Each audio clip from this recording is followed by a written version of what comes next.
Hello guys, welcome back to my channel. இன்றைக்கி நம்ம சேனலில் பார்க்க போகிற story the unknown citizen by W.H. Auden. Author information பார்க்கலாம். வைஸ்டன் ஹியூக் ஆர்டன் ஒரு பிரிட்டிஷ் போயட். இவர் 21 February 1907 29 September 1973 வரைக்கும் வாழ்ந்தார். இவரோட பொயட்ரிஸ் எல்லாமே love, religion, morals, variety of tone சார்ந்ததாகவே இருக்கும்.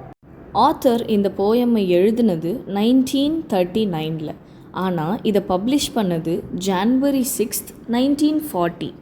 இந்த கதையோட சம்மரியை இப்போ பார்க்கலாம். ஒரு இடத்துல எல்லா பீப்புளும் ஜாயின் ஆகி நின்றுட்டு இருந்தாங்க. அப்போது அந்த இடத்துல வார் நடந்துட்டு இருந்தது.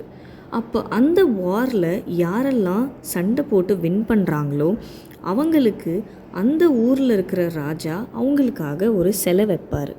அந்த வாரில் வின் பண்ணி இறந்து போன ஒரு சிட்டிசனோட பாக்ஸில் மட்டும் அவரோட பேரே எழுதலை. அதுக்கு பதிலாக JS/07/M378ன்னு எழுதியிருந்தது. அந்த அன்னோன் சிட்டிசனை பற்றி ரைட்டர் இங்கே சொல்லுவார். இந்த மாடர்ன் டெக்னாலஜி வேர்ல்டில் பீப்புள் ஒருத்தருக்கு ஒருத்தர் எப்படி இருக்காங்கன்றதை பற்றி சொல்லுவார். கவர்மெண்ட் ஸ்டாட்டிஸ்டிக்கல் டிபார்ட்மெண்ட்லேருந்து எல்லாரும் இண்டிவிஜுவல் பர்சனோட டீட்டெயில்ஸை கலெக்ட் பண்ணுறதுக்காக வருவாங்க. ஆனால் அங்கே ஒரே ஒரு சிட்டிசன் மேலே மட்டும் எந்த ஒரு குறையுமே இருக்காது. எல்லார்கிட்டேயும் விசாரித்து பார்க்கும்போது கூட அந்த ஒருத்தர் மேலே மட்டும் ஒரு கம்ப்ளைண்ட்டும் இருக்காது. அந்த டிபார்ட்மெண்ட் பீப்புள் எல்லாரையும் கேட்கும்போது தான் அவர் ஒரு நல்ல மனுஷன்றதை புரிஞ்சுப்பாங்க. அவரை பொறுத்த வரைக்கும் அவர் எங்கே இருக்காரோ அவரை சுற்றி உள்ள பீப்புளுக்கும் அவர் இருக்கிற இடத்துக்கும் எந்த ஒரு ப்ராப்ளமும் வராதபடி பார்த்துப்பார். அவர் ரிட்டையர்ட் ஆகிற வரைக்கும் அவர் ஒரே கம்பெனியில் தான் ஒர்க் பண்ணியிருப்பார். ஒரே ஒரு தடவை மட்டும் சோல்ஜர் மாதிரி ட்ரெஸ் பண்ணிவிட்டு வாருக்கு போயிருக்கார். அந்த வாரில் போய் கூட அவரோட கண்ட்ரிக்கு நம்ம ஏதாவது நம்மளால் முடிஞ்ச சப்போர்ட் கொடுக்கணுன்னு தான் நினைப்பார். அந்த கம்பெனியில் எப்போவுமே அவருக்கு நல்ல பேர் தான் கிடைக்கும். அவர் ஒர்க் பண்ண கம்பெனியோட பேர் ஃப்ரிட்ஜ் மோட்டார் கம்பெனி. இந்த கம்பெனியில் அவர் எதனா தப்பு பண்ணால் கூட அவருக்கு பனிஷ்மெண்ட்டே கொடுத்ததில்லை. ஏன்னா அவர் எந்த நாளுமே கம்பெனியை பற்றி வெளியே தப்பாக சொன்னதும் இல்லை, அங்கே ப்ரொட்டஸ்ட் பண்ணதும் இல்லை.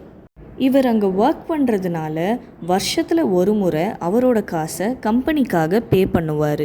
இவரோட நேமில் எந்த காசும் இன்கம்ப்ளீட்டாகவே இருக்காது. அந்த இடத்துல இவர் ஒரு ஃபேமஸான பர்சன். அவருக்கு ட்ரிங்க்ஸ் பழக்கம்லாம் எதுவுமே கிடையாது. ஆனால் எப்போயாவது கம்பெனி மெம்பர்ஸ் கூட மட்டும் கொஞ்சமாக ட்ரிங்க்ஸ் பண்ணுவார். இவர் டெய்லி நியூஸ் பேப்பர் வாங்குறத ப்ரெஸ் பீப்புள் எல்லாம் நோட் பண்ணுவாங்க. ஒரு மாதத்தில் எப்போயாவது கார், ரேடியோ, ஃப்ரிட்ஜ், கிராமஃபோன்லாம் வாங்கிடுவார். இவர் எப்போவுமே சொல்கிறது என்னென்னா, கண்ட்ரியோட நிம்மதிக்காக, என்ஜாய்மெண்ட்காக நான் வாரில் கலந்துட்டு ஃபைட் பண்ணி நான் வின் பண்ணி இந்த நாட்டுக்கு நான் பீஸ் கொடுப்பேன்னு சொல்லுவார். இவருக்கு 5 பசங்க இருக்காங்க.